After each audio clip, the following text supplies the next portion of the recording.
জুবাইর ইবনে আওয়ামের খুবই সংক্ষিপ্ত একটা ঘটনা বলে আমি আমার জুমার খুতবা শেষ করব।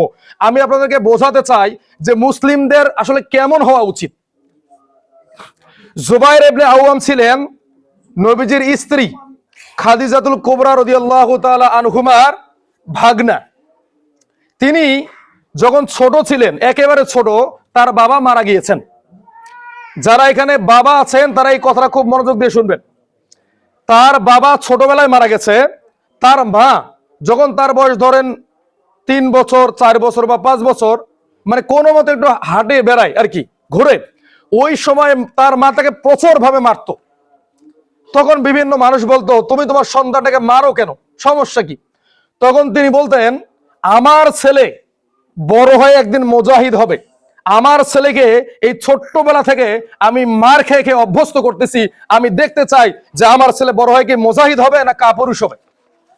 একজন মা ছোটবেলায় দুধের বাচ্চাকে ট্রেনিং দিতেছে কিভাবে জিহাদের ময়দানে টিকে থাকতে হয়। এই সাহাবী যখন বড় হলেন তখন তার বয়স মাত্র 17 বছর। তখন তিনি কি করলেন, বড় বড় কুস্তিগির যারা ছিল, এখন তো এগুলোকে ডাব্লিউডাব্লিউ তে দেখা হয়, রোমান রেইন্স, ব্রাউন স্টোনম্যান, খেইন, আছে না প্লেয়ারের নামগুলো, এগুলোর মতো বডি বিল্ডার যেন হয়, তারা যেন কি করতে পারে, বীর বিক্রমে যুদ্ধ করতে পারে। তার বয়স যখন 17 বছর, তিনি কুস্তির লড়াই লড়েন, বড় বড় পালোয়ানদেরকে হার মানাই দেন। একদিন তিনি মার খেয়ে বাসার মধ্যে এসেছেন। তার মা তাকে বলছে, কি ব্যাপার, যুদ্ধে জিতে এসেছো না হেরে এসেছো? তখন তিনি বলছে, আজকে জিততে পারেন নাই। তার মা বলছে, ঘর থেকে বের হও, এরকম কাপুরুষ সন্তান আমি আমার বাড়িতে রাখবো না। যেদিন তুমি জিততে পারবে সেদিন আমার বাড়িতে আসবে। তার মা তাকে বের করে দিয়েছে।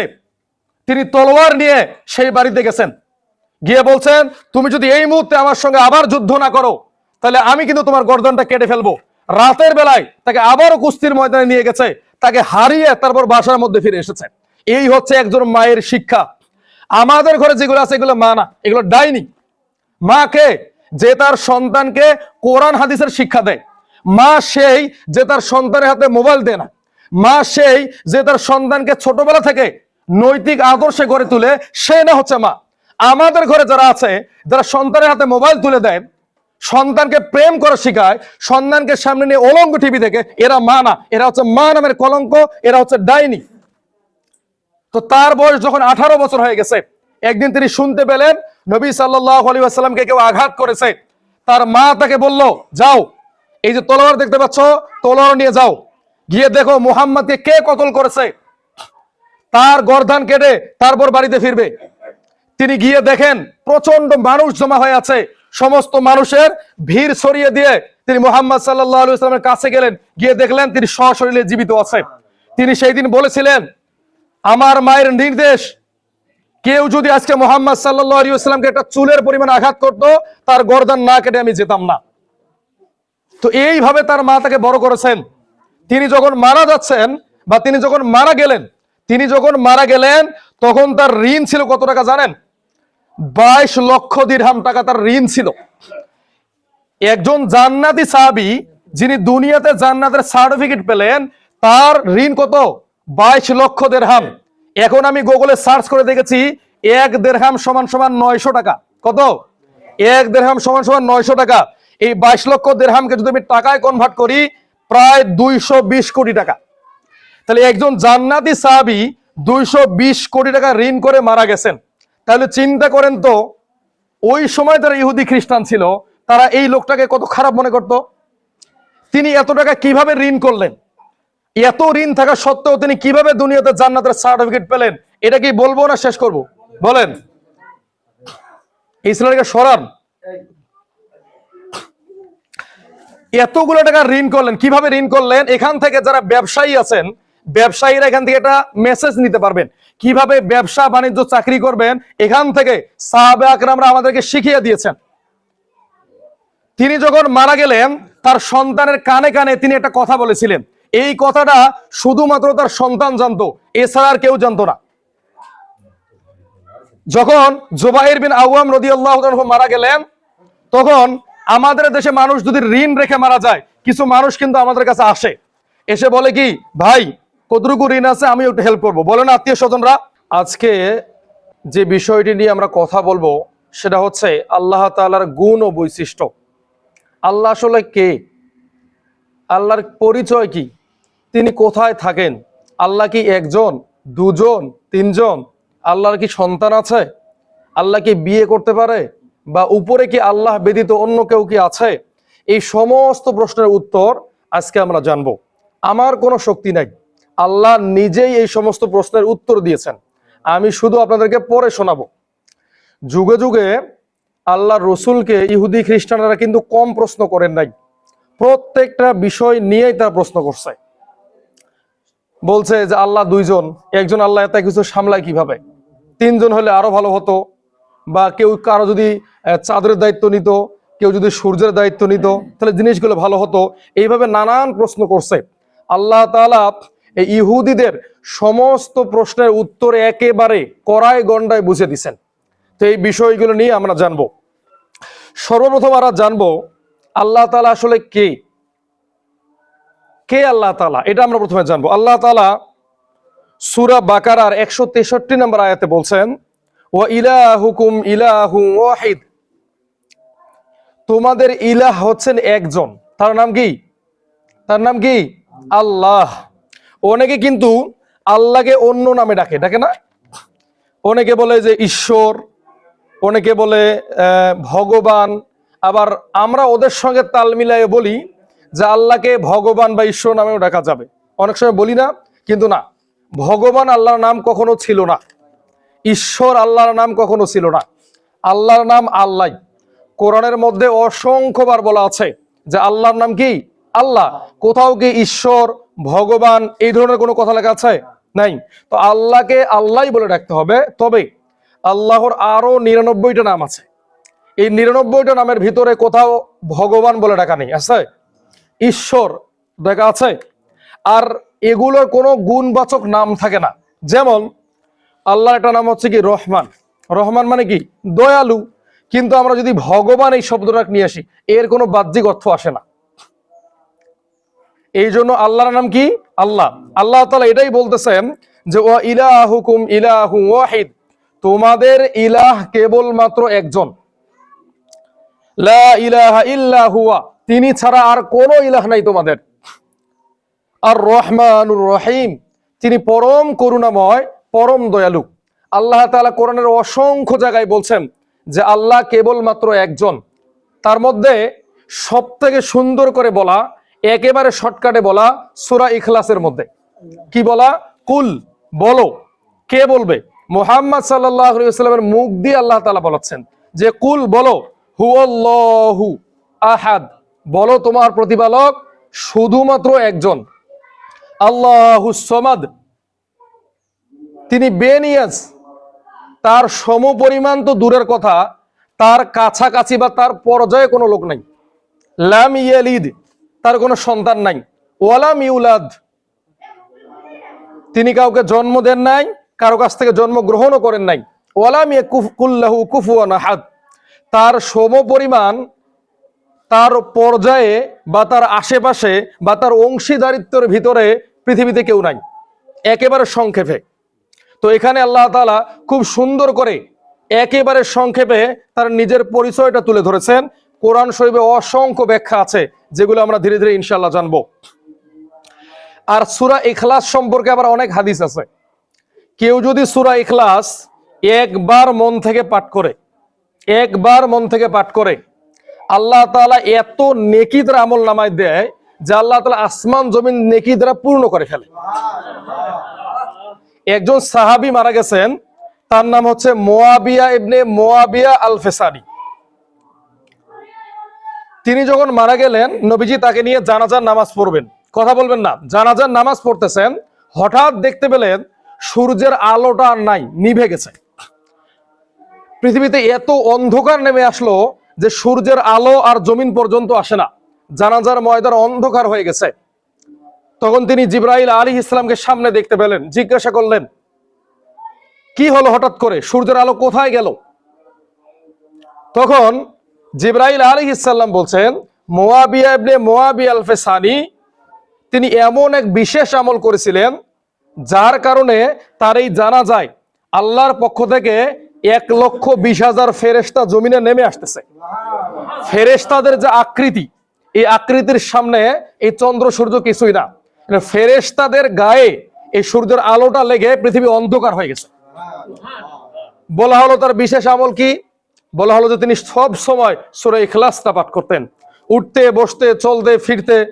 তার একটা আমল সূরা ইখলাস পাঠ করার কারণে 1,20,000 সাহাবী তার জানাজায় উপস্থিত হয়েছেন।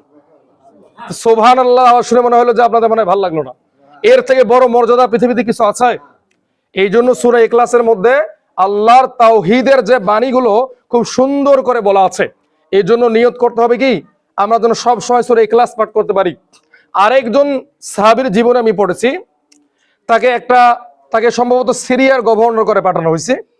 পাঠানোর পরে তিনি নামাজ পড়ান, প্রত্যেক ওয়াক্তে সূরা ইখলাস পড়েন, প্রত্যেক ওয়াক্তে সূরা ইখলাস পড়েন। বলা হলো মানে এই বিষয়টা নিয়ে রাসূলের কাছে নালিশ গেল, ইয়া রাসূলুল্লাহ কোন ব্যক্তিকে পাঠালেন সব সময় সূরা ইখলাস পড়ে? নবীজি তাকে ডাকলেন, ডেকে বলছেন তোমার সমস্যা কি, তুমি কেন শুধু বারবার সূরা ইখলাস পড়ো? তখন এই সাহাবী বলছে, ইয়া রাসূলুল্লাহ আমি সূরা ইখলাসকে ভালোবাসি। তখন আল্লাহর নবী বলছেন আল্লাহও তোমাকে ভালোবাসে। তাহলে সূরা ইখলাসটা এত সুন্দর, এত চমৎকার ফজিলত, এবং আল্লাহর সঙ্গে এটা মানুষকে এমন ভাবে সম্পর্ক তৈরি করে দেয় যে আল্লাহ তাআলা এক পর্যায়ে তাকে ক্ষমা করে দেয়। এই জন্য সূরা ইখলাস বেশি বেশি পাঠ করতে হবে। তো আল্লাহ রাব্বুল আলামিন সম্পর্কে আমরা কি জানলাম? যে আল্লাহ তাআলা একজন, এটা আল্লাহ তাআলা নিজে বলেন কোরআনের মাঝে। এবার আল্লাহ তাআলা তার নবীকে দিয়ে বলাচ্ছেন। এটা কোথায় বলা আছে? সূরা কাহাফ 110 নম্বর আয়াতে আল্লাহ তাআলা বলছেন কুল, বলো ইন্নামা আনা বাশারুম মিসলুকুম, বলো যে আমি তোমাদের মতোই মানুষ। আগে আল্লাহ তাআলা নবীকে কি বলাচ্ছেন? যে তুমি আমার পরিচয় আগে দিবে, আগে তোমার পরিচয় দাও। বলো কুল, বলো ইন্নামা আনা বাশারুম মিসলুকুম, আমি তোমার মতোই একজন মানুষ, তোমাদের মতোই আমি মানুষ। ইউহা ইলাইয়া, আমাকে ওহির মাধ্যমে জানানো হয়েছে, ইলাহুকুম ইলাহুম ওয়াহিদ, তোমাদের রব হচ্ছে একমাত্র একজন। তাহলে প্রথমে কি বললেন আল্লাহ তাআলা? যে আগে তুমি নিজের পরিচয় দাও যে তুমি একজন মাটির তৈরি মানুষ, তারপর তুমি সাক্ষ্য দিবে যে তোমাকে আমি নির্দেশ দিয়েছি তুমি মানুষের কাছে প্রচার করবে যে আমি আল্লাহ হচ্ছে একজন। তাহলে আল্লাহ কয়জন? আল্লাহর উপরে নিচে ডানে বামে কেউ আছে? তার সমপরিমাণ কেউ আছে? নাই। তার মানে আল্লাহ কয়জন আমরা পাইলাম? একজন। এবার ইহুদিরা নবীজিকে প্রশ্ন করলো, আল্লাহ মনে হয় দুইজন হলে ভালো হতো, একজন আল্লাহ কিভাবে এত কিছু সামলাইতে পারে?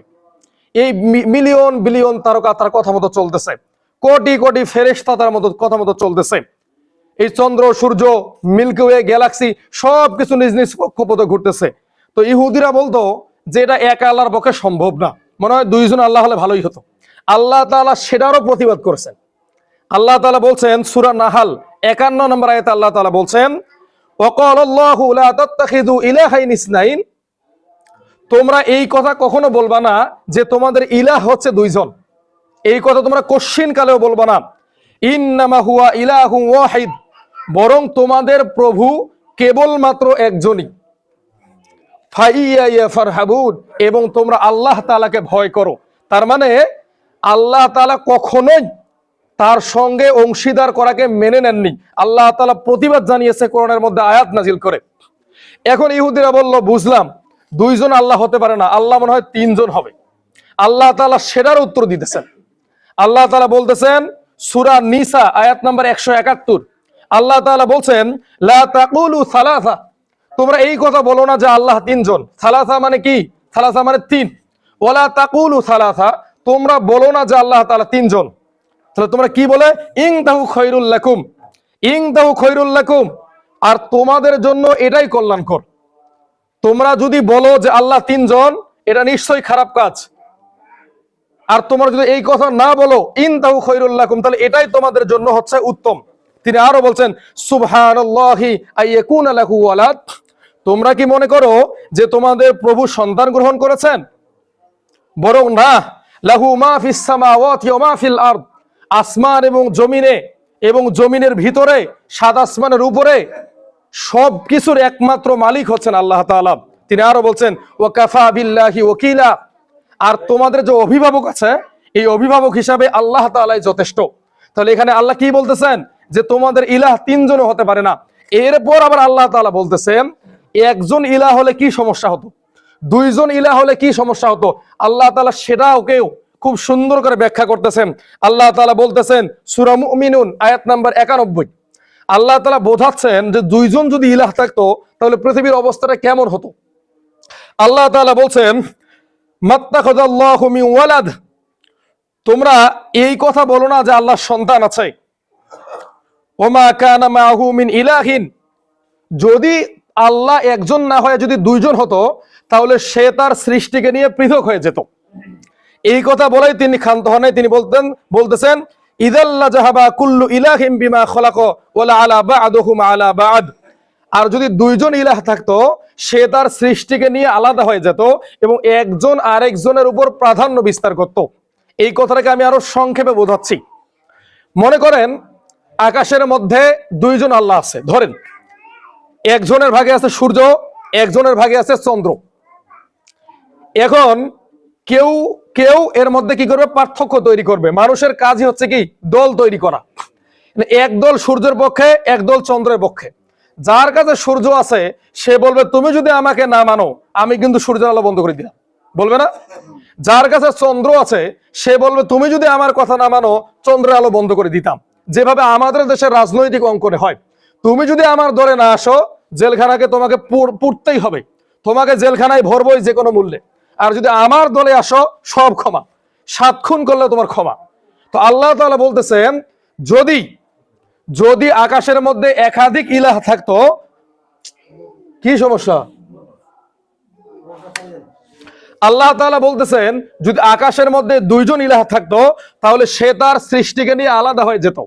তোমরা যদি আমাকে অনুসরণ করতে তাহলে তোমাদেরকে আলো বন্ধ করে দিত, যার অধীনে বাতাস আছে সে বাতাস বন্ধ করে দিত, যার অধীনে খাবার আছে সে খাবার বন্ধ করে দিত। বলতো তোমরা যতক্ষণ আমার দলে আসতেছো ততক্ষণ সবকিছু বন্ধ।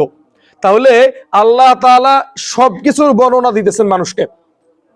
এবার ইহুদিরা প্রশ্ন করতেছে আল্লাহর সন্তান নাই কেন, আল্লাহর সন্তান নাই কেন? আল্লাহ তাআলা এর উত্তর দিতেছে যে আল্লাহর সন্তান নাই কেন।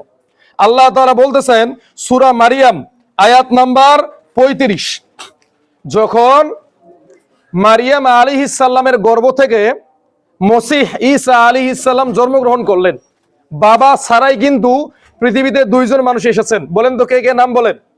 বাবা ছাড়া দুইজন মানুষ অলৌকিক ভাবে পৃথিবীতে এসেছেন। একজন হচ্ছেন আদম আলাইহিস সালাম। আদম আলাইহিস সালামের বাবার নাম কি আছে? আল্লাহ তাকে নিজ হাতে তৈরি করেছেন, তাকে তার বাবার প্রয়োজন হয় নাই। আরেকজন হচ্ছেন ঈসা আলাইহিস সালাম, আল্লাহ কিন্তু তাকে বাবা ছাড়াই জন্মগ্রহণ করিয়েছেন। তো মারিয়াম আলাইহিস সালামের সন্তান মসিহ ঈসা আলাইহিস সালাম যখন পৃথিবীতে আসলেন, এখনকার দিনের যারা খ্রিস্টান তারা কিন্তু মনে করে ঈসা আলাইহিস সালাম হচ্ছেন আল্লাহ তাআলার পুত্র। নাউজুবিল্লাহ বলেন। আমাদের এই পৃথিবীতে যারা ভেরি ক্রিসমাস পালন করে না, আমাদের দেশের যুবকেরা বলে না ক্রিসমাস, যারা ক্রিসমাস শব্দটা উচ্চারণ করেছে এরা স্বীকার করেছে যে ঈসা আলাইহিস সালাম হচ্ছে আল্লাহ তাআলার সন্তান। নাউজুবিল্লাহ বলেন। এই দিবস আমাদের এই বাংলাদেশে পালন হয় না, তার মানে কি রাষ্ট্রীয়ভাবে মেনে নেওয়া হয়েছে আল্লাহ তাআলার সন্তান হচ্ছে ঈসা আলাইহিস সালাম। এই স্লোগান যারা দেয় এরা নিঃসন্দেহে কাফের, এতে কোনো সন্দেহ নাই। আমাদের দেশে যদি ইসলামিক সরকার হতো তার প্রধান দায়িত্ব থাকতো এটাকে বন্ধ করে দেওয়া। আল্লাহর কোনো সন্তান নাই, এটা সংখ্যালঘু মুসলিমদের দেশ না, এখানে 96% মুসলিমের দেশ। এই দেশে এই শব্দ উচ্চারণ করা যাবে না। তো ঈসা আলাইহিস সালামের যখন জন্ম হলো তখন ইহুদিরা এটাকে মেনে নিতে পারলো না, কিন্তু খ্রিস্টানেরা স্বাচ্ছন্দ্যে মেনে নিল। খ্রিস্টানেরা মনে করলো মসিহ হচ্ছেন আল্লাহর পুত্র, আর এই ধারণা আজ পর্যন্ত তাদের আছে। এই যে বড়দিন পালন করে না, কেন পালন করে? তারা মনে করে এই দিনে আল্লাহ পুত্র সন্তান জন্ম দিয়েছেন, এই জন্য তারা এই দিনটা পালন করে। অনেকে আমাদের সমাজেও কিন্তু বড়দিন পালন করে, সেজে গুজে বাইরে যাচ্ছে, গার্লফ্রেন্ডকে নিয়ে ঘুরতে যাচ্ছে, ইত্যাদি ইত্যাদি নানান রকম কর্মকাণ্ড। তার মানে আল্লাহর পুত্র ঈসা এরা গ্রহণ করেছে, আর এরা হচ্ছে এই জামানার কাফের, এতে কোনো সন্দেহ নাই। তো আল্লাহ তাআলা বলে মা কানা লিল্লাহি আইয়াত্তাখিযু মিন ওয়ালাদ, সন্তান গ্রহণ করা এটা আল্লাহর কাজ নয়। সন্তান গ্রহণ করবে এটা আল্লাহর কাজ নয়, এ থেকে তিনি পবিত্র। আল্লাহ তাআলা শুধু একটা আয়াত নাজিল করেন নাই, অসংখ্য আয়াত নাজিল করছেন। আল্লাহ তাআলা সূরা মারিয়ামের 92 নম্বর আয়াতে বলছেন, ওমা ইয়ামবাগি লির-রহমানি আইয়াত্তাখিযা ওয়ালাদা, সন্তান গ্রহণ করা এটা আল্লাহর জন্য শোভনীয় নয়। আপনারও সন্তান হয়, আল্লাহরও সন্তান হয়, তাহলে আপনার আর আল্লাহর মাঝে একটা মিল থাকলো, কিন্তু থাকলো না? আপনি বিয়ে করেছেন, আল্লাহ বিবাহ করেছে, তার মানে কি একটা মিল থাকলো। কিন্তু আল্লাহ এমনই মহান রব যার অঙ্গ প্রত্যঙ্গ কর্ম কাজ কোনোটার সঙ্গে মানুষের কোনো মিল নেই। আল্লাহ তাআলা এবার আরো বলতেছেন, ওই সময়ে ইহুদিরা বলতো, এই ফেরেশতাদেরকে নিয়ে কটূক্তি করতো, বলতো ফেরেশতারা হচ্ছে আল্লাহ তাআলার মেয়ে। কি বলতো? ফেরেশতারা হচ্ছে আল্লাহ তাআলার মেয়ে। আল্লাহ তাআলা এটারও প্রতিবাদ জানিয়েছে। আল্লাহ কিন্তু আমাদের মতো চুপ করে থাকেন না, আল্লাহ প্রতিবাদ জানাচ্ছেন। কোথায় আছে এর দলিল? সূরা বনী ইসরাঈলের 40 নম্বর আয়াতে আছে। আল্লাহ তাআলা বলছেন, আফা আতফা লাকুম রাব্বুকুম বিল বানিনা, তোমাদের প্রতিপালক কি তোমাদেরকে পুত্র সন্তান দিয়েছেন? ওত্তাখাযা মিনাল মালাইকাতি ইনাসা, আর তিনি ফেরেশতাদেরকে কন্যা সন্তান হিসেবে গ্রহণ করেছেন। ইন্নাকুম লাতাকুলুনা কওলান আযীমা, তোমরা তো এক ভয়ঙ্কর কথা বলছো। যখন ঈসা আলাইহিস সালামের জন্ম হলো, তখন ইহুদিরা বা খ্রিস্টানেরা এই ঈসা আলাইহিস সালামকে আল্লাহর পুত্র হিসেবে গ্রহণ করলো। তারা মনে করলো এটা আল্লাহর পুত্র। তাহলে আল্লাহ যখন পুত্র হয়েছে, আল্লাহর তো এবার মেয়েও দরকার।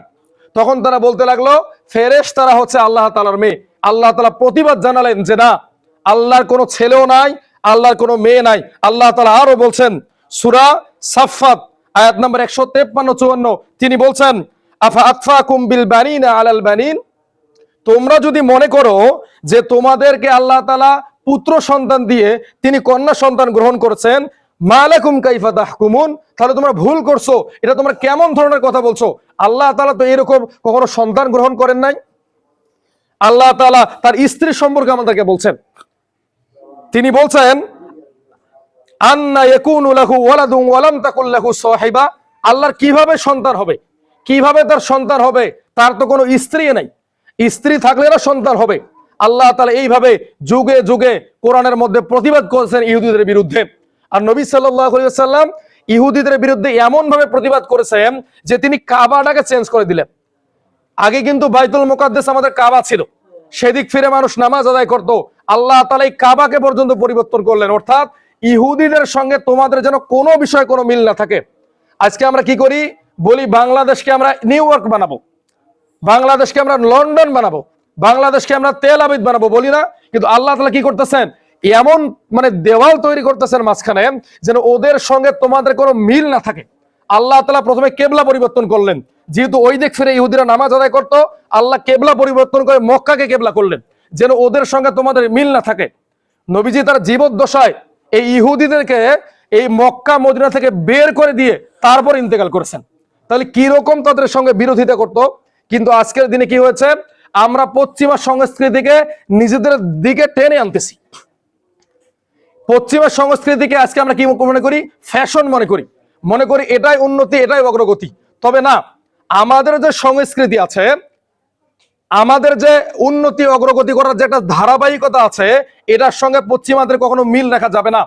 আমরা যত দ্রুত, যত উন্নত, যত তাড়াতাড়ি আধুনিক অস্ত্র শস্ত্র বলেন, আধুনিক প্রযুক্তি বলেন তৈরি করতে পারবো, তারা পারবে না। কিন্তু গত 100 বছরে কি হয়েছে? আমরা শিক্ষা থেকে পিছিয়ে গেছি। শিক্ষা দীক্ষার দায়িত্ব দিয়েছি পশ্চিমাদের কাছে, তোমরা শেখো। এর বিনিময়ে তারা আমাদেরকে কি দিয়েছে? পাবজি দিয়েছে, ফ্রি ফায়ার দিয়েছে, ফেসবুক দিয়েছে, ইউটিউব দিয়েছে। আমরা শিক্ষা অর্জন করব, আর তোমরা বসে বসে এগুলো খেলবা, এগুলো দেখবা। তোমরা হয়ে যাবা মূর্খ, আমরা হয়ে যাবো শিক্ষিত। তোমরা তখন আমাদের গোলাম থাকবে। আমরা তোমাদেরকে দিলে তোমরা খেতে পারবে, না দিলে না খেতে পারবে। ইরানে গৃহযুদ্ধ চলতেছে, 11 দিন ধরে আন্দোলন চলতেছে। কেন বলেন দেখি? কজন বলতে পারবেন কেন? সেই দেশের টাকার মান কমে গেছে। 1 বস্তা টাকা নিয়ে গিয়ে 1 কেজি গোস্ত কেনা যাচ্ছে না। তাদের টাকার মান কে কমিয়ে দিল? কিভাবে কমিয়ে দিল? এটা আমাদের যুব সমাজ জানে না, এই মুরব্বী সমাজ জানে না। তাহলে এই জাতি কিভাবে উন্নতি করবে? কালকে যদি বাংলাদেশে ইউনূস সরকার ঘোষণা করে আজ থেকে আমরা আমেরিকার দাসত্বে আর থাকবো না, আমেরিকার কোনো আমরা কথা শুনবো না, আগামীকালকেই দেখবেন ইরানের মতো 1 বস্তা টাকা নিয়ে যাবেন, 1 কেজি গোস্ত কিনতে পারবেন না। কেন? টাকার মানটা তাদের হাতে। পৃথিবীর সব থেকে বড় ব্যাংক সুইফট, যেটা ছাড়া আপনি আন্তর্জাতিক ব্যবসা করতে পারবেন না, তার দায়িত্ব হচ্ছে ইসরায়েল এবং আমেরিকার কাছে। ওয়ার্ল্ড ব্যাংকের দায়িত্ব আমেরিকার কাছে। পৃথিবীর যত বড় বড় ব্যাংক আছে, আন্তর্জাতিক ব্যাংক, সবগুলোর দায়িত্ব তাদের কাছে। আপনি তাদের কথা শুনবেন না, এক দিনের টাকার আপনার পতন ঘটিয়ে দিবে। তখন আপনি চিন্তা করবেন ইসলাম পরে, আগে নামাজ রোজা সব পরে, আগে খাই বাসি ঘুমাই নিরাপত্তা পাই, পরে দেখব। যেমন ইরানের মানুষ চেয়েছিল একসময় তারা পারমাণবিক অস্ত্র তৈরি করবে, সেই দেশের টাকার মানে এত কমাই দিছে যে তারা এখন যুদ্ধ শুরু করেছে যে আমাদের নামাজ রোজা হজ জাকাতের দরকার নেই, আগে আমরা খাই, আগে আমরা শান্তিতে থাকি, আগে আমরা নিরাপত্তা পাই। তো মুসলিম দেশগুলোতে তারা কি দিয়েছে? বিভিন্ন পর্নোগ্রাফি দিয়েছে, গান বাজনা দিয়েছে, মদ জোয়া দিয়েছে, দিয়ে তারা নিয়ে গেছে কি শিক্ষা, organisation for economic cooperation and development প্রতি বছর একটা শিক্ষা জরিপ তৈরি করে। এখানে বোঝানো হয় পৃথিবীতে কোন দেশটা বেশি শিক্ষিত। 1 নম্বরে রয়েছে কানাডা। কানাডা আজকে আমাদের অনেকের স্বপ্ন না? কেন আপনার স্বপ্ন কানাডা? কানাডার মানুষেরা আপনাদের আমাদের মতো মূর্খ না, তারা পড়াশোনা করে এই প্রযুক্তি তৈরি করেছে, এত ধনী হয়েছে। 2 নম্বরে রয়েছে কলম্বিয়া, এরপরে 5 নম্বরে রয়েছে ইসরায়েল। ইসরায়েলের সারা পৃথিবীতে মানুষ হত্যা করতেছে, অস্ত্র শস্ত্র তৈরি করতেছে কিভাবে? শিক্ষার দিক থেকে পৃথিবীতে তাদের অবস্থান 5 নম্বর। 1 থেকে 10-এর মধ্যে কোনো মুসলিম রাষ্ট্র নাই। আমাদের এই মুসলিম বিশ্বে একটা উন্নত মানের বিশ্ববিদ্যালয় নাই। অক্সফোর্ড, এটা কি মুসলিম কোন দেশে আছে? হার্ভার্ড, ক্যামব্রিজ কোন মুসলিম দেশে আছে? নাই। সবকিছু আজকে তাদের কাছে, শিক্ষাটা তারা আমাদের কাছ থেকে কেড়ে নিয়েছে, এর বদৌলতে আমাদেরকে মোবাইল ধরিয়ে দিয়েছে।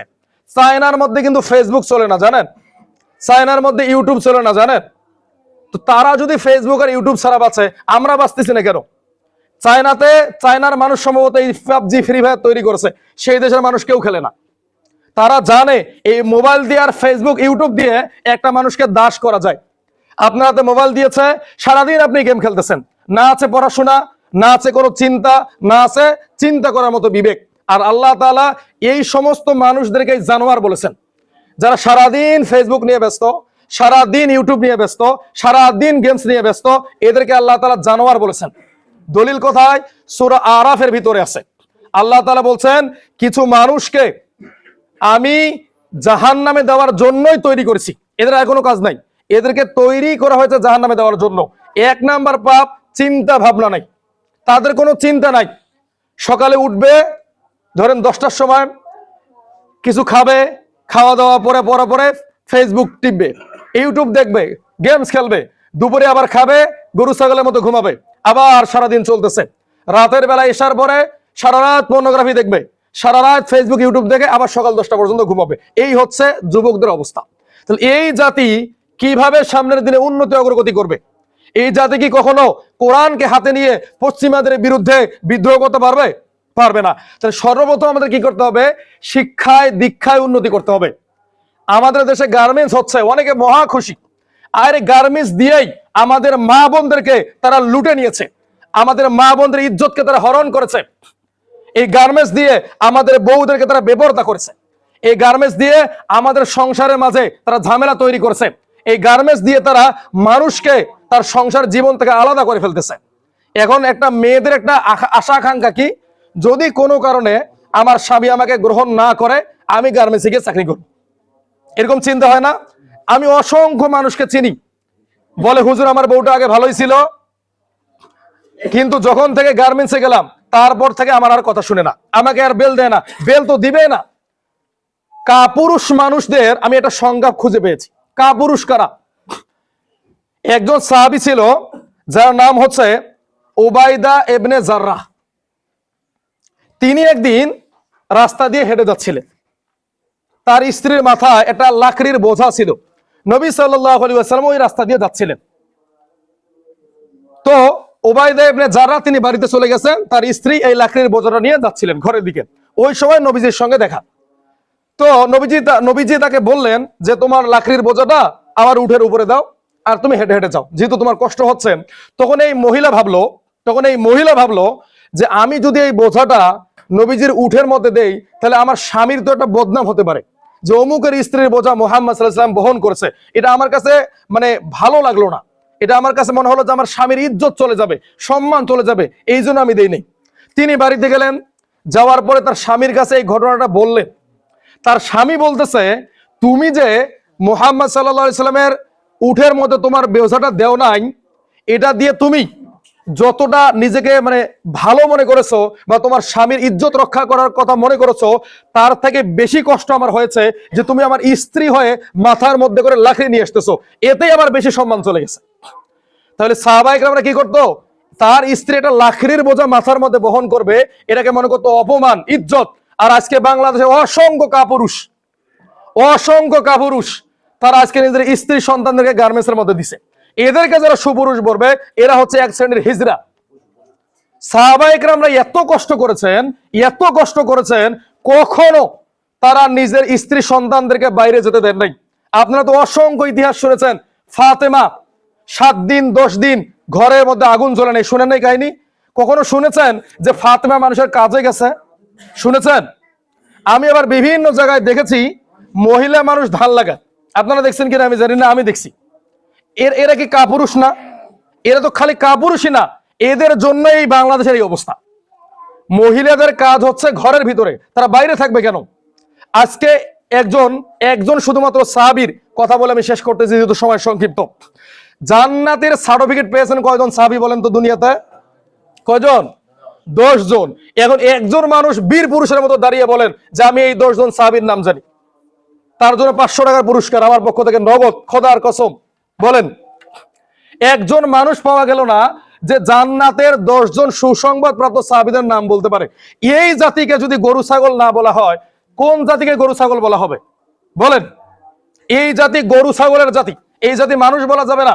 যে জাতি 10 জন জান্নাতি সাহাবীদের নাম বলতে পারে না, সে যদি আজকে মার না খায়, আমেরিকা এবং ইসরায়েল যদি তাদের মুখে পেশাব করে না দেয়, তাহলে কাদেরকে দিবে? বলেন। 10 জন সাহাবীদের মধ্যে 4 জনের নাম তো আমরা জানি। প্রথমে আবু বকর, এরপরে ওমর, এরপরে ওসমান, এরপরে আলী। এই 4 জন মাশাআল্লাহ আমরা সবাই জানি। 5 নম্বরে রয়েছে তালহা ইবনে ওবায়দা, 6 নম্বর হচ্ছে জুবাইর ইবনে আওয়াম। এই জুবাইর ইবনে আওয়ামের খুবই সংক্ষিপ্ত একটা ঘটনা বলে আমি আমার জুমার খুতবা শেষ করব। আমি আপনাদেরকে বোঝাতে চাই যে মুসলিমদের আসলে কেমন হওয়া উচিত। জুবাইর ইবনে আওয়াম ছিলেন নবীজির স্ত্রী খাদিজাতুল কুবরা রাদিয়াল্লাহু তাআলা আনহুমার ভাগনা। তিনি যখন ছোট ছিলেন, একেবারে ছোট, তার বাবা মারা গিয়েছেন। যারা এখানে বাবা আছেন তারা এই কথাটা খুব মনোযোগ দিয়ে শুনবেন। তার বাবা ছোটবেলায় মারা গেছে। তার মা যখন তার বয়স ধরেন 3 বছর, 4 বছর বা 5 বছর, মানে কোনো মতে একটু হাঁটে বেড়ায় আর কি, ঘুরে, ওই সময় তার মা তাকে প্রচুর ভাবে মারতো। তখন বিভিন্ন মানুষ বলতো, তুমি তোমার সন্তানটাকে মারো কেন, সমস্যা কি? তখন তিনি বলতেন, আমার ছেলে বড় হয়ে একদিন মুজাহিদ হবে। আমার ছেলেকে এই ছোট্টবেলা থেকে আমি মার খেয়ে খেয়ে অভ্যস্ত করতেছি। আমি দেখতে চাই যে আমার ছেলে বড় হয়ে কি মুজাহিদ হবে না কাপুরুষ হবে। একজন মা ছোটবেলায় দুধের বাচ্চাকে ট্রেনিং দিতেছে কিভাবে জিহাদের ময়দানে টিকে থাকতে হয়। এই সাহাবী যখন বড় হলেন, তখন তার বয়স মাত্র 17 বছর। তখন তিনি কি করলেন, বড় বড় কুস্তিগির যারা ছিল, এখন যেগুলোকে WWE তে দেখা হয়, রোমান রেইন্স, ব্রাউন স্টোনম্যান, খেইন, আছে না প্লেয়ারের নামগুলো, এগুলোর মতো বডি বিল্ডার যেন হয়, তারা যেন কি করতে পারে, বীর বিক্রমে যুদ্ধ করতে পারে। তার বয়স যখন 17 বছর, তিনি কুস্তির লড়াই লড়েন, বড় বড় পালোয়ানদেরকে হার মানাই দেন। একদিন তিনি মার খেয়ে বাসার মধ্যে এসেছেন। তার মা তাকে বলছে, কি ব্যাপার, যুদ্ধে জিতে এসেছো না হেরে এসেছো? তখন তিনি বলছে, আজকে জিততে পারেন নাই। তার মা বলছে, ঘর থেকে বের হও, এরকম কাপুরুষ সন্তান আমি আমার বাড়িতে রাখবো না। যেদিন তুমি জিততে পারবে সেদিন আমার বাড়িতে আসবে। তার মা তাকে বের করে দিয়েছে। তিনি তলোয়ার নিয়ে সেই বাড়িতে গেছেন, গিয়ে বলছেন, তুমি যদি এই মুহূর্তে আমার সঙ্গে আবার যুদ্ধ না করো, তাহলে আমি কিন্তু তোমার গর্দনটা কেটে ফেলবো। রাতের বেলায় তাকে আবারও কুস্তির ময়দানে নিয়ে গেছে, তাকে হারিয়ে তারপর বাসার মধ্যে ফিরে এসেছে। এই হচ্ছে একজন মায়ের শিক্ষা। আমাদের ঘরে যেগুলো আছে এগুলো মা না, এগুলো ডাইনি। মাকে যে তার সন্তানকে কোরআন হাদিসের শিক্ষা দেয়, মা সেই যে তার সন্তানের হাতে মোবাইল দেয় না, মা সেই যে তার সন্তানকে ছোটবেলা থেকে নৈতিক আদর্শে গড়ে তুলে, সে না হচ্ছে মা। আমাদের ঘরে যারা আছে, যারা সন্তানের হাতে মোবাইল তুলে দেয়, সন্তানকে প্রেম করা শিখায়, সন্তানকে সামনে নিয়ে অলঙ্গ টিভি দেখে, এরা মা না, এরা হচ্ছে মা নামের কলঙ্ক, এরা হচ্ছে ডাইনি। তো তার বয়স যখন 18 বছর হয়ে গেছে, একদিন তিনি শুনতে পেলেন নবী সাল্লাল্লাহু আলাইহি ওয়াসাল্লামকে কেউ আঘাত করেছে। তার মা তাকে বলল, যাও এই যে তলোয়ার দেখতে পাচ্ছ, তলোয়ার নিয়ে যাও, গিয়ে দেখো মুহাম্মদকে কে কতল করেছে, তার গর্দান কেটে তারপর বাড়িতে ফিরবে। তিনি গিয়ে দেখেন প্রচন্ড মানুষ জমা হয়ে আছে, সমস্ত মানুষের ভিড় ছড়িয়ে দিয়ে তিনি মুহাম্মদ সাল্লাল্লাহু আলাইহি ওয়াসাল্লামের কাছে গেলেন, গিয়ে দেখলেন তিনি সশরীরে জীবিত আছে। তিনি সেই দিন বলেছিলেন, আমার মায়ের নির্দেশ, কেউ যদি আজকে মুহাম্মদ সাল্লাল্লাহু আলাইহি ওয়াসাল্লামকে একটা চুলের পরিমাণ আঘাত করতো, তার গর্দান না কেটে আমি যেতাম না। তো এইভাবে তার মা তাকে বড় করেছেন। তিনি যখন মারা যাচ্ছেন বা তিনি যখন মারা গেলেন তখন তার ঋণ ছিল কত টাকা জানেন? 22 লক্ষ দিরহাম টাকা তার ঋণ ছিল। একজন জান্নাতি সাহাবী যিনি দুনিয়াতে জান্নাতের সার্টিফিকেট পেলেন, তার ঋণ কত? 22 লক্ষ দিরহাম। এখন আমি গুগলে সার্চ করে দেখেছি, 1 দিরহাম সমান সমান 900 টাকা। কত? 1 দিরহাম সমান সমান 900 টাকা। এই 22 লক্ষ দিরহামকে যদি আমি টাকায় কনভার্ট করি, প্রায় 220 কোটি টাকা। তাহলে একজন জান্নাতি সাহাবী 220 কোটি টাকা ঋণ করে মারা গেছেন। তাহলে চিন্তা করেন তো, ওই সময় যারা ইহুদি খ্রিস্টান ছিল তারা এই লোকটাকে কত খারাপ মনে করত। তিনি এত টাকা কিভাবে ঋণ করলেন? এত ঋণ থাকা সত্ত্বেও তিনি কিভাবে দুনিয়াতে জান্নাতের সার্টিফিকেট পেলেন? এটা কি বলবো না শেষ করব? বলেন। এই ছেলেটাকে সরান। এতগুলো টাকা ঋণ করলেন, কিভাবে ঋণ করলেন? এখান থেকে যারা ব্যবসায়ী আছেন, ব্যবসায়ীরা এখান থেকে একটা মেসেজ নিতে পারবেন, কিভাবে ব্যবসা বাণিজ্য চাকরি করবেন। এখান থেকে সাহাবে আকরামরা আমাদেরকে শিখিয়ে দিয়েছেন। তিনি যখন মারা গেলেন, তার সন্তানের কানে কানে তিনি একটা কথা বলেছিলেন। এই কথাটা শুধুমাত্র তার সন্তান জানতো, এছাড়া আর কেউ জানতো না। যখন জুবাইর বিন আওয়াম রাদিয়াল্লাহু আনহু মারা গেলেন, তখন আমাদের দেশে মানুষ যদি ঋণ রেখে মারা যায়, কিছু মানুষ কিন্তু আমাদের কাছে আসে, এসে বলে কি, ভাই কতটুকু ঋণ আছে, আমি একটু হেল্প করবো। বলে না আত্মীয় স্বজনরা, বিভিন্ন আত্মীয় স্বজন এসে জুবাইর বিন আওয়ামকে বলতেছে, তোমার বাবার কত ঋণ। তিনি এখন চিন্তা করলেন, আমি যদি এখন বলি 220 কোটি টাকা ঋণ আছে, তাহলে মানুষ কি বলবে? আপনার বাবা মারা গেছে, একজন এসে বলতেছে, ভাই আপনার বাবার ঋণ কত? বলতেছেন 1000 কোটি টাকা। সে কি বলবে আপনাকে? সে বলবে, বাস আর শোনার দরকার নাই, আমি গেলাম। তো কিছু মানুষ সহানুভূতি নিয়ে এসেছে যে তোমার বাবা যে ঋণটা আছে আমি কিছু হেল্প করব। তখন তিনি বললেন, আমি যদি এখন বলি 22 লক্ষ দিরহাম, তাহলে তো সর্বনাশ হয়ে যাবে। তিনি তখন বললেন যে আমার বাবা 1 লক্ষ দিরহাম ঋণ রেখে গেছেন। বলতেছে, এটাও কি সম্ভব? এটা কিভাবে সম্ভব? তিনি চলে গেলেন।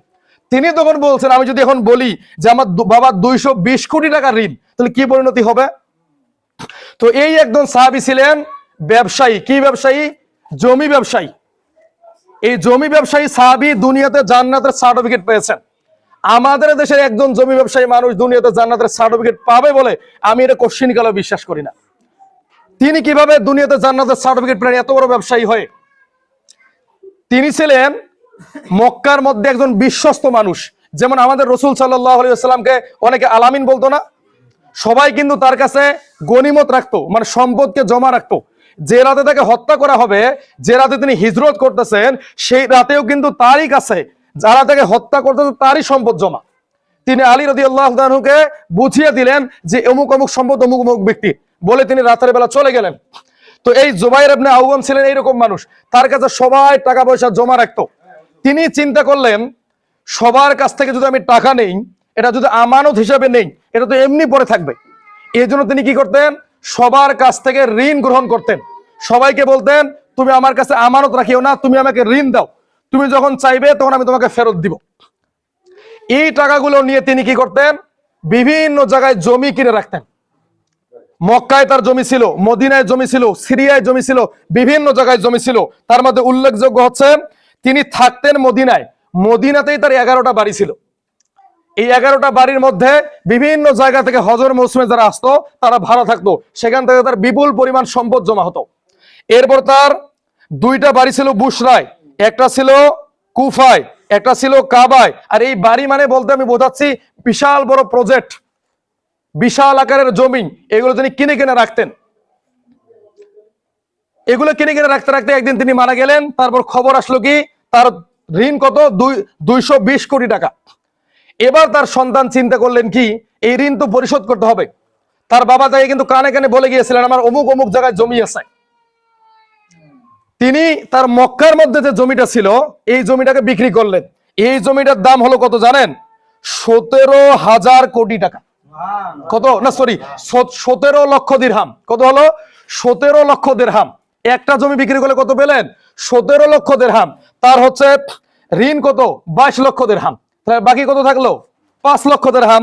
তাহলে এই জমি বিক্রি করে তিনি 17 লক্ষ দিরহাম একটা জমি বিক্রি করে শোধ করলেন। আর মাত্র তার 5 লক্ষ দিরহাম ঋণ আছে।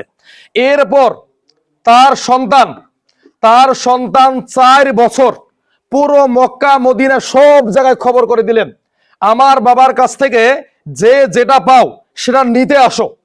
হজের মৌসুমে লক্ষ লক্ষ মানুষ আসে, সমস্ত মানুষকে তিনি দিতে থাকলেন দুহাত ভরে। 4 বছর একটা না তিনি ঋণে পরিশোধ করেছেন। আর ওই সময় তো আমাদের মতো কিছু মানুষ ছিল, একবার ঋণ পরিশোধ করেছে, আবার গেছে, তিনি না করেন নাই। সবাইকে দিতে দিতে দিতে 4 বছর পার করে ফেলেছেন। এরপরে একজন মানুষও নাই বলতেছে যে আপনার বাবার কাছ থেকে আমরা টাকা পাবো। এরপর তিনি হিসাব করা শুরু করলেন যে আমার বাবা কি বেশি টাকা রেখে গেল না আমার আরো সম্পত্তি থেকে টাকা গেল। তো তার বাবার এখনো এই 4 বছর ঋণ পরিশোধ করার পরে তার বাবার যে টাকাটা বেঁচে আসে সেটা হচ্ছে 5,02,00,000 দিরহাম এখনো আছে। এটাকে যদি আমি এখন বাংলাদেশের টাকা কনভার্ট করি, প্রায় 5,000 কোটি টাকা আছে। তাহলে একজন জান্নাত প্রাপ্ত সাহাবী যিনি দুনিয়াতে জান্নাতের সার্টিফিকেট পেয়েছেন, তিনি মরার সময় কত টাকা সম্পত্তি রেখে গেছেন? 5,000 কোটি টাকার সম্পত্তি রেখে গেছেন। ইন্ডিয়ার একজন নায়ক আছে, নাম হচ্ছে কি শাহরুখ খান। সে কত টাকার মালিক? বিভিন্ন জরিপের মধ্যে আছে 4,000 কোটি টাকার মালিক। আর এই সাহাবী দুনিয়াতে জান্নাতের সার্টিফিকেট পেলেন ওই সময়ে তার সম্পত্তি ছিল সবাইকে বাদ দিয়ে 5,000 কোটি টাকা। এই সময় যদি আমি তাকে মুকেশ আম্বানির সঙ্গে তুলনা করি, কম হবে না, বরং মুকেশ আম্বানি থেকে তার টাকা বেশি ছিল। তাহলে তিনি দুনিয়াতে যেমন ব্যবসা করে সফল, জান্নাতের মধ্যেও তিনি সফল।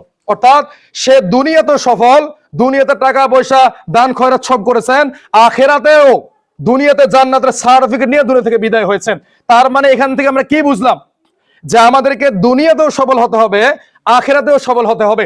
আল্লাহ তাআলা কোরআনের মধ্যে একটা দোয়া শিখিয়ে দিয়েছেন, রব্বানা আতিনা ফিদ দুনিয়া, হে আল্লাহ তুমি আমাকে দুনিয়াতে কল্যাণ দান করো, অফিল আখিরাতি হাসানা, এবং আখিরাতেও আমাকে কল্যাণ দান করো। তার মানে কল্যাণ কোথায় আগে দরকার? দুনিয়াতে আমাদের কল্যাণ দরকার। আজকে আমাদের সমাজে এক শ্রেণীর মানুষ আমাদেরকে বলে, এই তুমি না হুজুর মানুষ, তোমার আবার এত টাকা জমানো লাগবে কেন? এই মরা লাগবে, এত টাকা পয়সা জমা লাভ নাই, সব দান সদকা করো, তোমার বেশি কিছু উপার্জন করা লাগবে না, বলে না? বরং এটা না, বরং হচ্ছে আপনাকে দুনিয়াতেও সফল হতে হবে।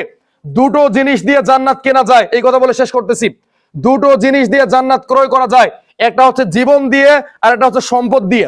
সূরা তওবার ভিতরে আছে, ইন্নাল্লাহা আশতারা মিনাল মুমিনিনা আনফুসাহুম ওয়া আমওয়ালাহুম বিআন্না লাহুমুল জান্নাহ। আমি জান্নাতের বিনিময়ে দুটো জিনিসের বিনিময়ে জান্নাতকে দেই, একটা হচ্ছে জীবন, এটা হচ্ছে সম্পদ। তো আল্লাহর দেওয়া জীবন এটা তো আল্লাহ দিয়েই দিয়েছেন, তার দরকার কিসের? সম্পদের।